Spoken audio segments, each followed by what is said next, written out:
Sometimes it is better to listen than to see.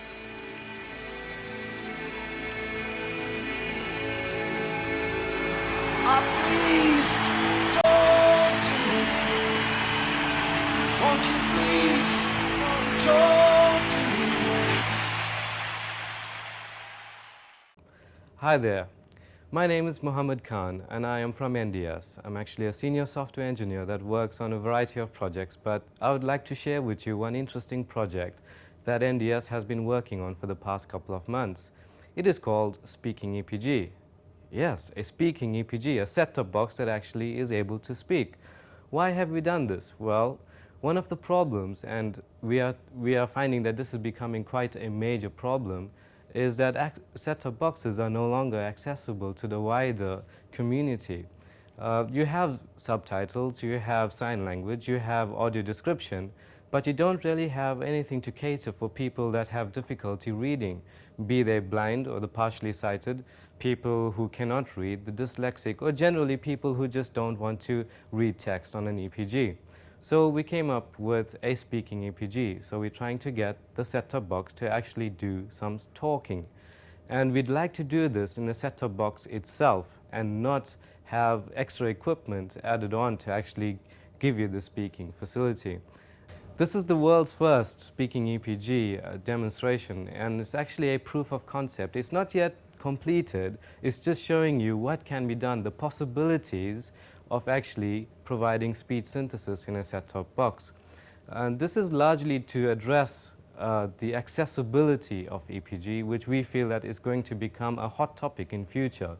In the UK alone, the RNIB, the Royal National Institute for the Blind, have come up with specific requirements for their speaking set-top boxes. In the European Union, it's been talking about a lot, and we find that this is happening in Asia as well. So what I want to do today is just show you something that we've been working on. It's actually working in a real set-top box. It's based on the Sky set-top box, a Darwin set-top box that NDS has been working on.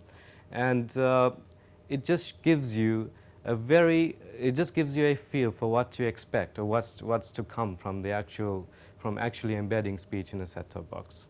Okay, let's have a look at what we've been doing. Turning on talking EPG Here you go. voice.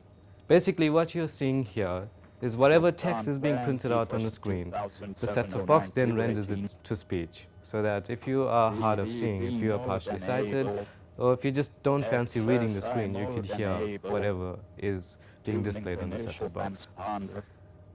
Loading service information. So initially, as we're using an open source speech engine, the quality of the voices don't sound all that great. It may be quite close to Stephen Hawking's voice, but it's a voice nonetheless. And research has proven that when you enable people with this sort of technology, they don't really consider the quality of voices as long as they're able to interact and they're able to actually navigate and do the stuff they want to do. So for demonstration purposes, this quality of voice is suitable. But we imagine that if this technology moves forward, then it will be possible to actually provide production quality EPG sounding voices. But for proof of concept, this is what you get. But I will show you later on the different quality of voices you can get. We have a voice in a set-top box that is very user-friendly, very friendly English. And we shall just show you. Okay, so we've tuned to a channel, and one of the use cases is that, oh, what is showing now? And you would probably want to press the info key. And the banner normally shows up, but this time the banner shows up and it also tells you what you are watching. This demo only provides a basic zapper and a banner capability. There is no advanced menu, there is no grid, there's no complex guide, but we are just showing you that what you can get if you do apply this technology further. Say, for example, you want a channel change. You press channel up, it tells you channel up, and then it tells you what to change to. Similarly, channel down. And where that rain hits cold air. Sky News now there you have it. If you press the channel numbers, for example, using 6, 3, 0, 0, it tells you what number you 630. pressed, and it will try to channel change to that number. UVC now showing fashion essentials. 5, 0, 5, 1 0, 1, 501. should take me back to channel Sponsored by 501. Qatar So that's the News basic now navigation showing sorted. afternoon with Cape What other Verde. features can you have, and what other voices can you have? The current voice that you are listening to is a bit rough. Say for example the set-top box had a special button to tell you, if you press it, it'll tell you what time it is. Normally set-top boxes or normally EPGs have a banner that tells you the current time. But if you wanted the time to be spoken out aloud, you may want to press the yellow button. So pressing the yellow button would tell you what the current time is in user understandable English. It's much friendlier, and it's much more clearer than the other voice. You want to listen to it again? Press the yellow. The time is now a little after 5 to 3. Did you hear that? It sounded very clear. It's actually a Scottish voice. So this is showing you that you can have different quality voices, a range of quality voices on your set-top box. So you could imagine you providing all your users with a list of voices to choose from, and then they can set the preferred voice. You can go even further by actually selecting different qualities of the voices. For example, the tone, the speed, the rate at which they speak. You could do all that in the future. Now moving on to something else which you can do is imagine an interactive application. And you would want to teach children or teach people how to read.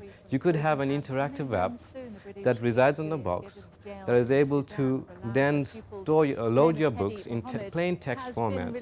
And you have an interactive app that will then display the book, and it will highlight the words shown on screen, and as the words are highlighted, it will speak it out.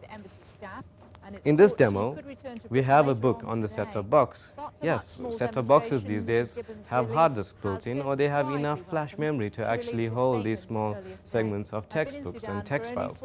So if I wanted to listen to, say, Alice's Adventures in Wonderland, and all I'd have to do is just press a button on the remote control, and my set-top box will then start speaking it out. So shall we press the green button and see what happens? Turning on the reading session. So it begins a Alice's book reading session. Adventures in Wonderland by Lewis Carroll. Chapter 1. Down the rabbit So hole. the set-top box is loading a book and it's reading it.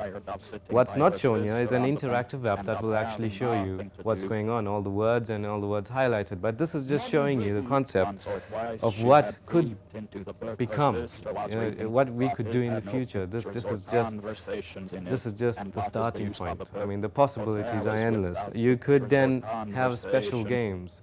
You could have games like Hangman. You could have SMS entries. You could get your set-top box to read your mail. They could read your SMS. I mean, the list just goes on. So I've turned off the book reading session now, and the other option is you would want to turn it off, and you would want to be able to toggle the speech facility.